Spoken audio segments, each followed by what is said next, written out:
Salam. Alhamdulillah wa syukurulillah wa la hawla wa la quwwata illa billah wassalatu wassalamu ala Rasulillah Muhammad ibn Abdillah wa ala alihi wa sahbihi wa man wala, amma ba'du. Hadirin hadirat jemaah salat subuh Masjid Al-Ikhlas yang kami hormati, terutama jajaran pengurus Dewan Kemakmuran Masjid yang kami muliakan. Pertama dan paling utama, kita bersyukur hari ini kita bangun tidur dalam keadaan iman dan Islam, lalu dimudahkan oleh Allah untuk melangkahkan kaki menuju tempat ibadah yang mulia ini untuk bersama-sama melaksanakan sholat subuh berjamaah dan bersama-sama duduk di majelis ilmu yang insyaallah penuh dengan berkah. Salawat dan salam kepada Nabi Muhammad sallallahu alaihi wasallam yang mengajarkan umatnya keharusan mencari ilmu, sehingga kita diangkat derajatnya oleh Allah Subhanahu wa taala. Namun ilmu harus disertai dengan iman agar ilmu itu tidak membahayakan bagi pemiliknya. Manusia semua sama, diciptakan oleh Allah dari sesuatu yang sama-sama telah kita ketahui, berasal dari nenek moyang yang sama, yaitu Nabi Adam alaihissalam. Rasulullah SAW bersabda, kullukum min Adam wa Adam min turab. Semua orang dari kalian ini berasal dari satu, yaitu Nabi Adam, dan Nabi Adam berasal dari turab, yaitu tanah. Artinya kita muasal itu dari tanah dan akan kembali lagi ke dalam tanah. Lalu manusia ditiupkan ruh, akhirnya hidup, jadilah penciptaan yang sempurna, fi ahsani taqwim. Sampai di sini masih sama derajat kita, sama-sama punya badan, punya nyawa, sama-sama hidup. Lalu Allah mengisyaratkan apabila kita ingin naik derajat kita, naik kedudukan kita baik di sisi Allah Subhanahu wa taala atau di tengah kehidupan, selayaknya kita menambahkan satu hal dalam diri kita, yaitu ilmu pengetahuan, terutama ilmu agama. Nabi Idris itu nabi yang suka belajar. Idris dari kata-kata darosa. Darosa itu madrasah.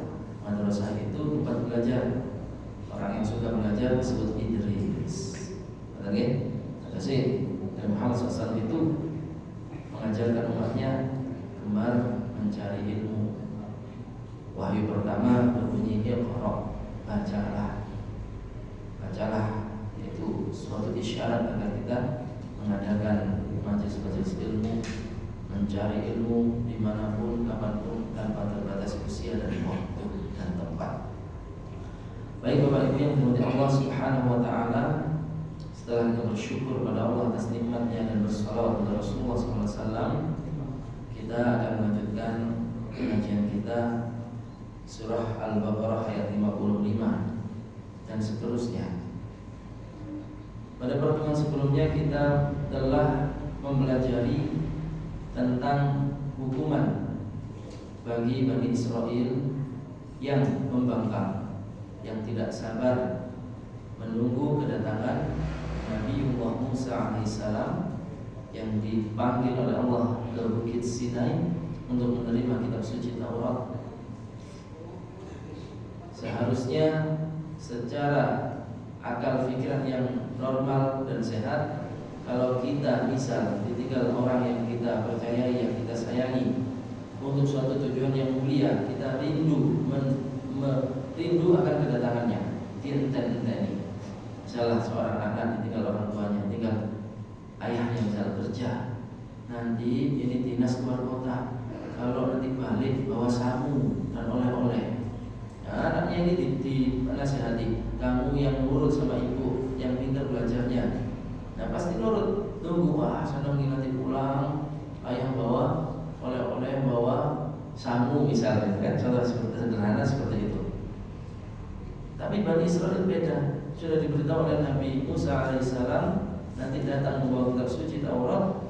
Belum datang Nabi Musa, mereka sudah kafir, mereka sudah syirik, mereka sudah menyimpang, mereka sudah membangkang. Dengan apa? Menyembah patung sapi tadi yang kita pelajari pada pertemuan sebelumnya. Akhirnya diperintahkan untuk bertobat dengan cara apa? Dibunuh. Dan itu adalah lebih baik. Keikhlasan dan keridhaan dan kepasrahan mereka dengan ketentuan itu akan meningkatkan derajat mereka. Man sabara fillahi ala qadarillah. Ini ada suatu kaidah, man sabara fillahi ala qadarillah awwadahu Allahu suhbata awliya'i. Barang siapa yang bersabar atas ketentuan Allah, maka Allah akan menggantikan kesabaran itu tadi dengan sesuatu yang lebih baik, yang akan dipertemukan dengan kasih Allah. Sebagai contoh, Bani Israil ini sabaru ala muqasatid durri min fir'aun wa qaumih faja'ala minhum anbiya wa ja'ala minhum mulukan wa atahum ma lam yuta ahadan minal alamin. Karena mereka bersabar waktu itu menjalani kehidupan di bawah tekanan Raja Fir'aun, dan mereka sabar mengikuti petunjuk dan sebagainya.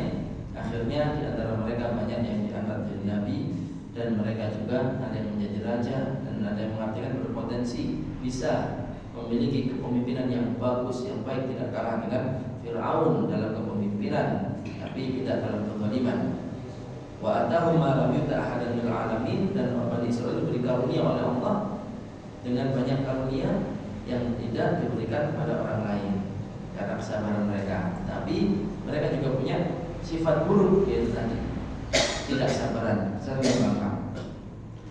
Itu sekilas tentang tema sebelumnya, ayat sebelumnya, sebelum 55. Di ayat 55 ini kita akan juga diajarkan oleh Allah, dijelaskan oleh Allah Subhanahu wa taala, disebutkan di sini bentuk lain dari tughyanihim wa juhudihim wa tabdilihim li awamirillah wa hum ma'al kufri wal isyan yu'amaluna bil lutfi wal ihsan. Jadi di ayat-ayat yang akan kita pelajari ini Allah akan memfirmankan bentuk lain, contoh lain dari pembangkangan dan melampaui batas. Orang-orang Bani Israil ini suka melampaui batas yang sudah ditetapkan oleh Allah, yang mana mereka akhirnya menjadi orang yang ingkar dan orang yang merubah-rubah perintah Allah, merubah-rubah apa yang diputus oleh Allah, sehingga mereka bermaksiat. Disebut di sini al-kufri wal isyan. Mereka kufur dan bermaksiat, namun betapa maha agung Allah, maha pemurah Allah, yu'amaluna bil lutfi wal ihsan, tetap diperlakukan oleh Allah dengan banyak kebaikan dan kelemah lembutan. Niku, dari Bani Israil itu umatnya Nabi Musa ini suka membangkang, tapi di sama Allah masih diberi rezeki, masih diberi keutamaan, masih diberi kecukupan, masih diberi makanan. Nah, ini yang akan kita pelajari hari ini. Ini tujuannya adalah kalau kita selama ini hidupnya dimudahkan oleh Allah, padahal kita sadar banyak kekurangan, banyak aib, banyak kemaksiatan, nah segera memperbaiki sebelum terlambat waktunya.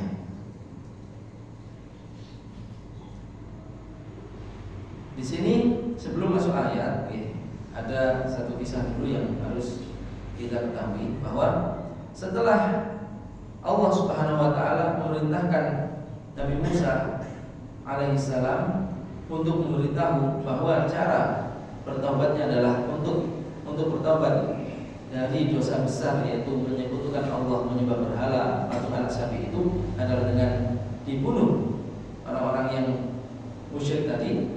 Setelah itu tinggallah orang-orang yang baik.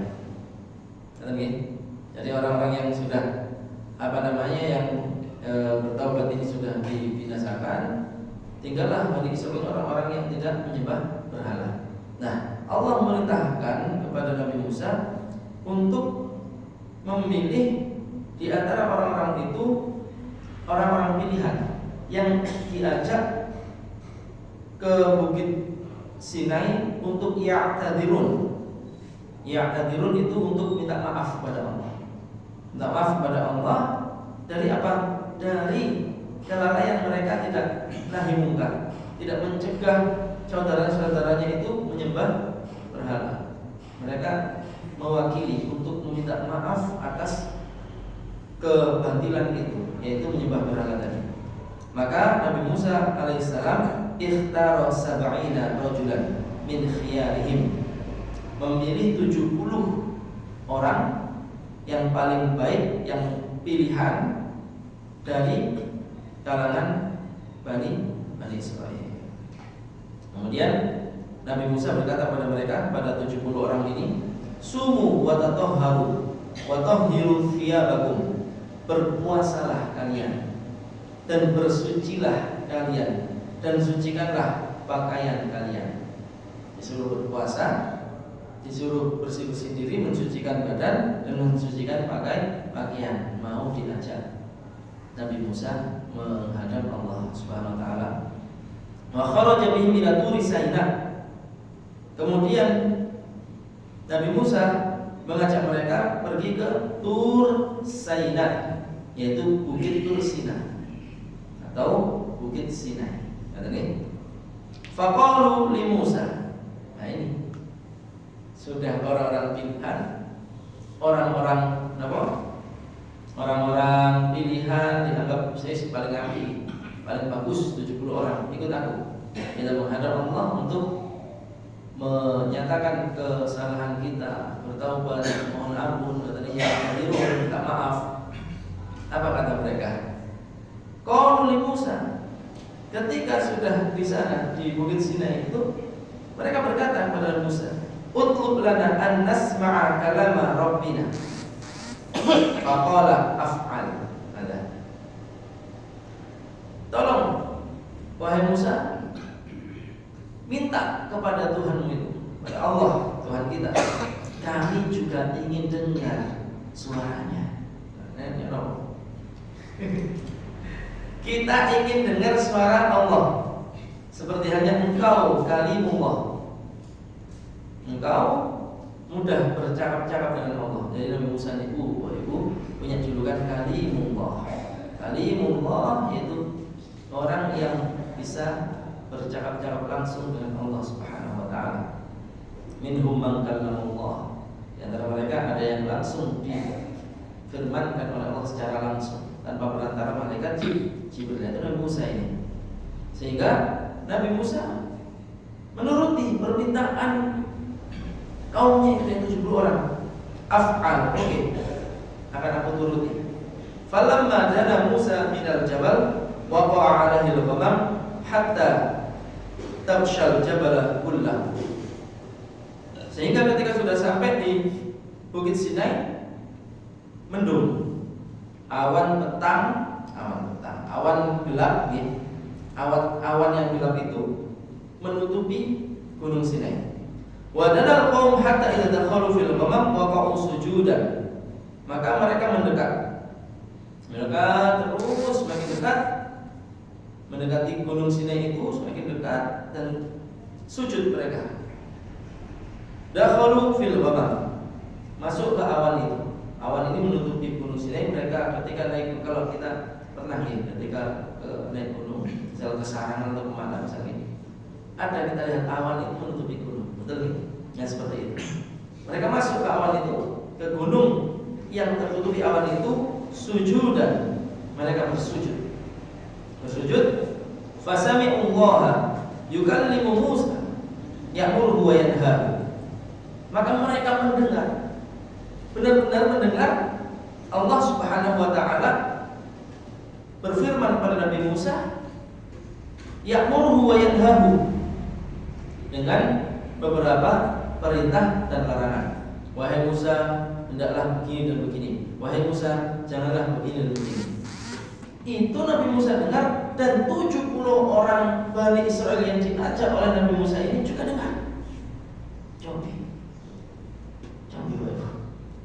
permintaannya dikabulkan. Baik buat Allah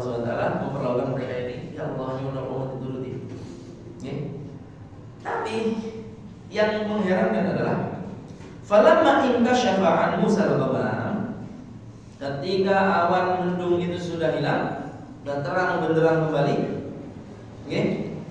aqbala ilaihim faqalu li Musa. Orang 70 orang ini datang pada Nabi Musa berkata, lan nu'mina laka hatta narallaha jahra. Ini ayat 55. Kami enggak percaya kalau itu Allah. Kami ingin melihat langsung Allah dengan mata kepala kami ini. Jadi kan melampaui batas. Nyuwun napa? Cara mata jaluk hati grogor kelong orang Jawa ini. Minta hati, dikasih hati, masih kurang, minta roh juga. Enak deh duit dalam sambulan. Nah, inilah Bani Israil. Tughyan, melampaui batas. Sudah minta mendengar firman Allah aja itu sudah melampaui batas sebenarnya. Kurang beradab, tapi karena Allah SWT ingin menjaga nama baik Nabi Musa. Kalau nggak dituruti nanti sudah jauh-jauh diajak ke sana, wah bohong, Anda bisa bohong kalau bisa langsung bercakap dengan Tuhan. Nah dibuktikan mereka sujud itu ikut dengar. Allah alam seperti apa suaranya, bagaimana kita tidak boleh membayangkan, tidak boleh. Tapi firman memang seperti itu. Al-Quran mengatakan seperti itu, mereka dengar. Tapi mereka membangkang, tidak percaya, lalu mengatakan lan nu'mina laka hatta narallaha jahra. Inilah ayat 25. A'udzu billahi minasyaitonir rajim. Bismillahirrahmanirrahim.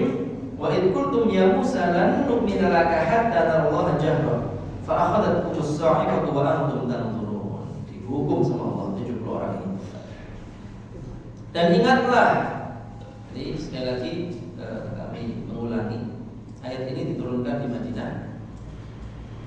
Artinya dibacakan oleh Rasulullah SAW pada orang Yahudi yang ada saat itu. Disuruh mengingat-ingat, ingatlah dulu nenek moyangmu pernah seperti ini, pernah membangkang nabinya, pernah tidak malu dengan nabinya, dihukum.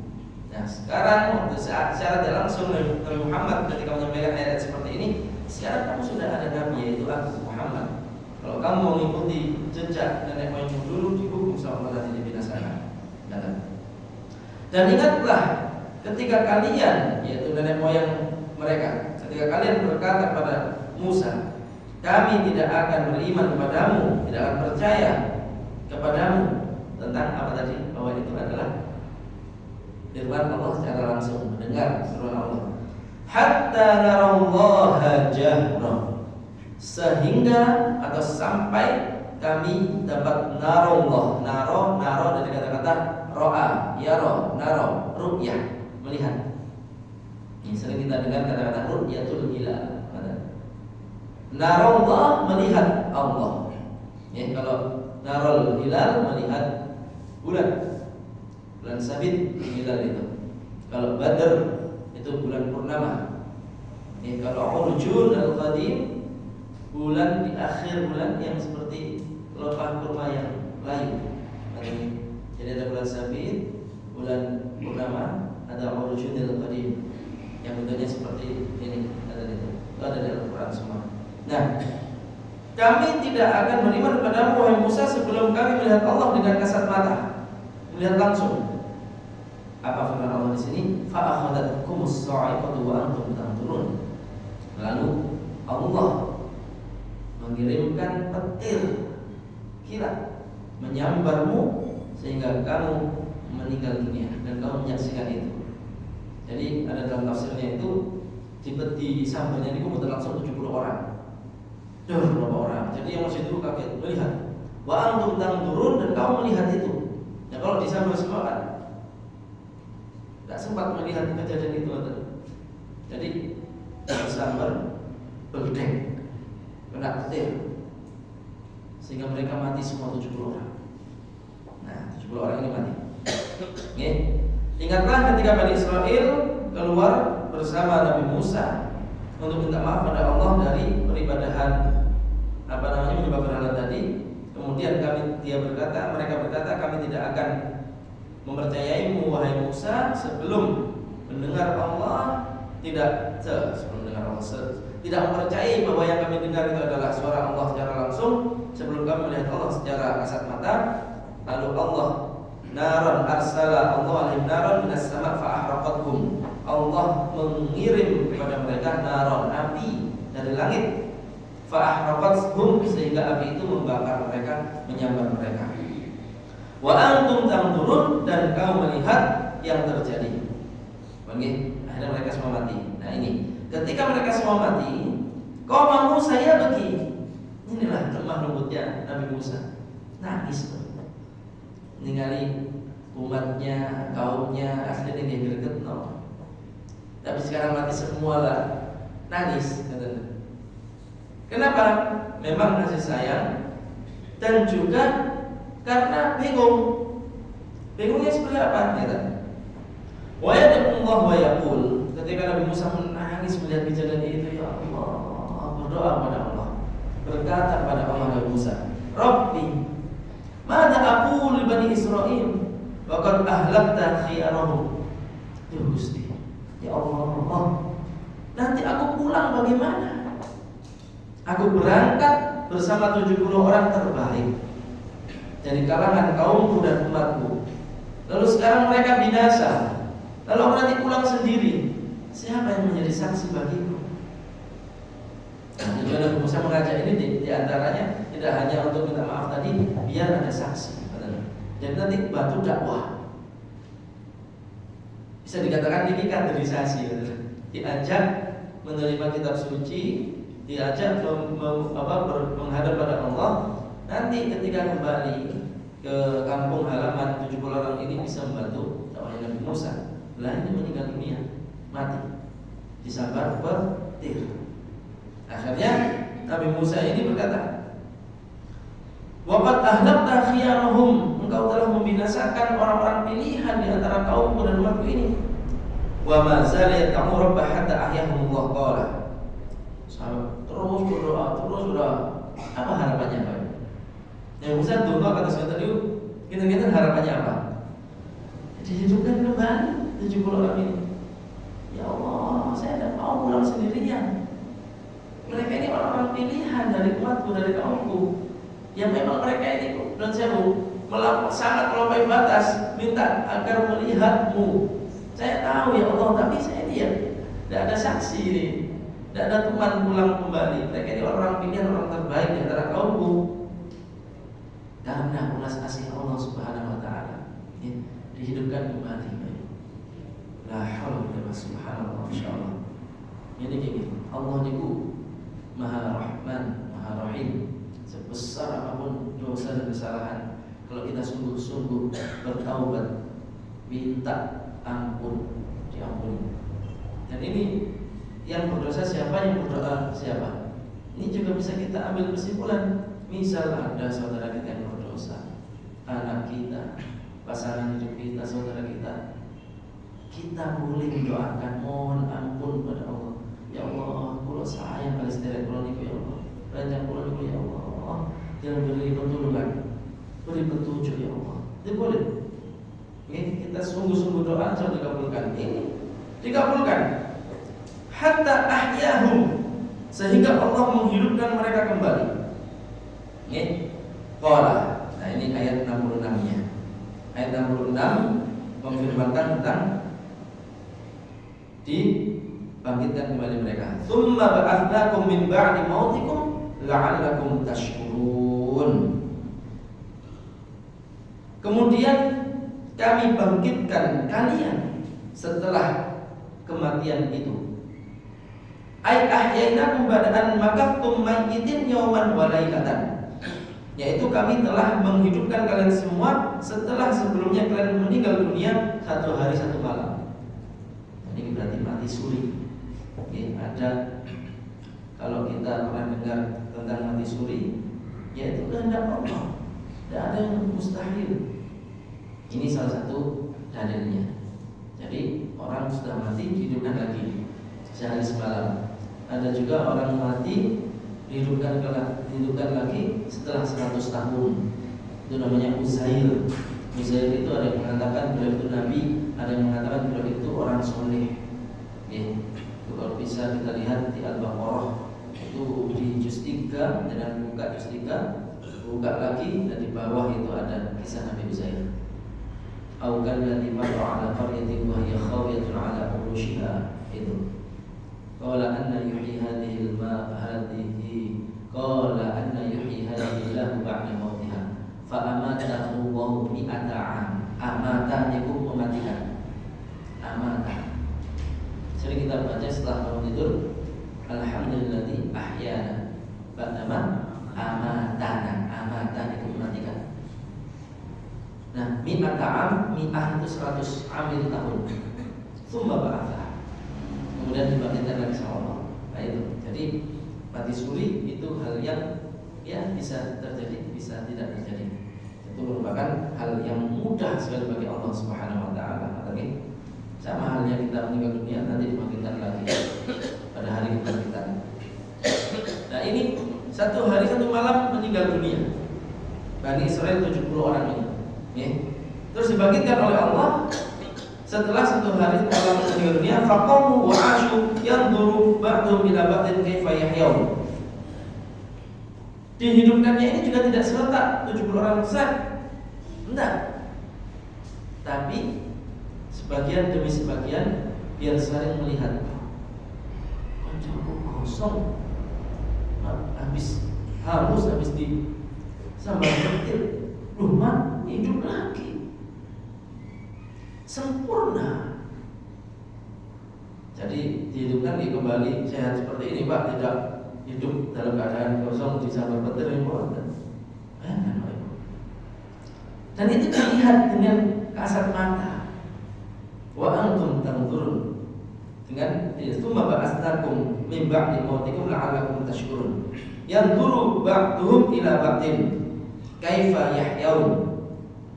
Diperlihatkan oleh Allah bagaimana sebagian mereka dihidupkan, yang sebagian mereka masih mati.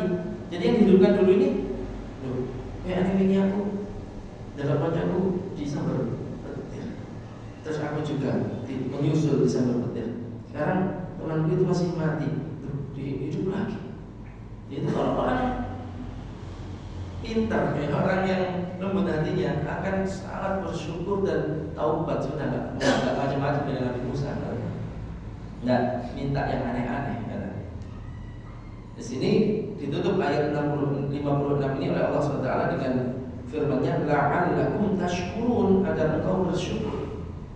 Bersyukur pada siapa? Pada Allah Subhanahu wa taala. Atas apa? Ala in'amihi alaikum bil ba'thi ba'dal maut, yaitu bersyukur pada Allah atas nikmatnya yang berupa apa? Dihidupkan kembali setelah mati. Nah, tidur itu juga kematian. Itulah kenapa kita dibangunkan tidur itu syukur, alhamdulillah. Setelah beberapa jam kita tidak bisa mengendalikan diri kita, entah ada di mana alam mimpi. Yang mimpi koyok sowe, ada yang bertualang mana aja, tidak tahu bagaimana dengan siapa. Tanya, jelas saja gimana mau tidurnya. Ada pernah sebetulnya kita tidur sejenak udah kayak kemana-mana. Coba kita bayangkan, terus kita ternyata kembali sadar, kembali bangun. Nah itu kalau kita tidak syukur, terus kita bangunkan istri kita, anak kita, setelah sebelumnya ini tidak tahu ini bagaimana, di mana alam pikirannya, terus kita bangunkan terus, ya, saya butuh sholat. Ini kan sama. Ini orang-orang saat itu 70 orang itu mati, dibangunkan kembali. Ditutup oleh Allah di sini, la'allakum tashkurun, agar kamu bersyukur atas apa? Nikmat dihidupkan setelah sebelumnya mati. Nah, itu juga sehari-hari kita kalau bisa mensyukuri bangun tidur itu yang seperti ini.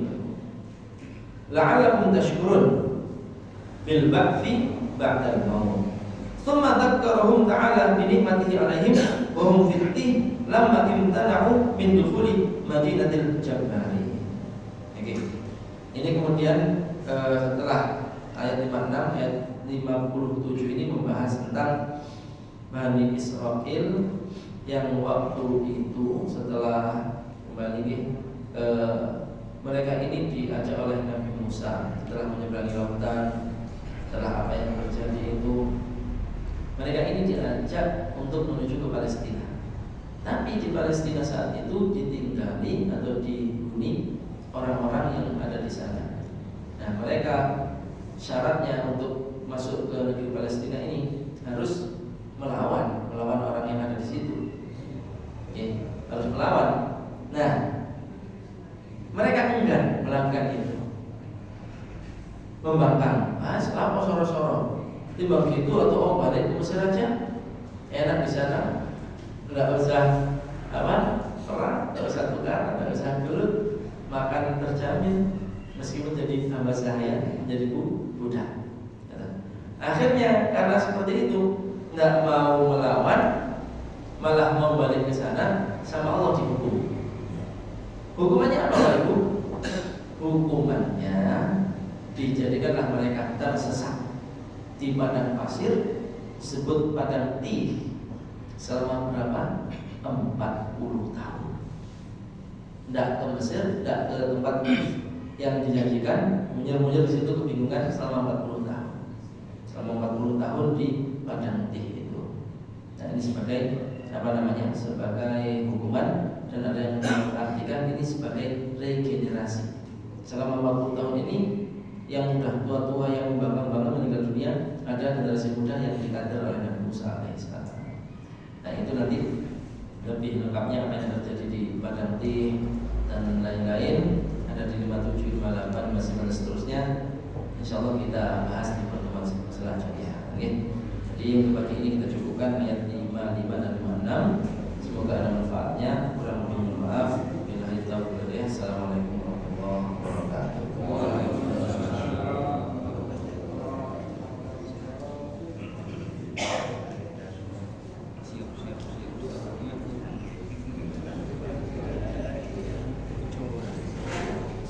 Yeah.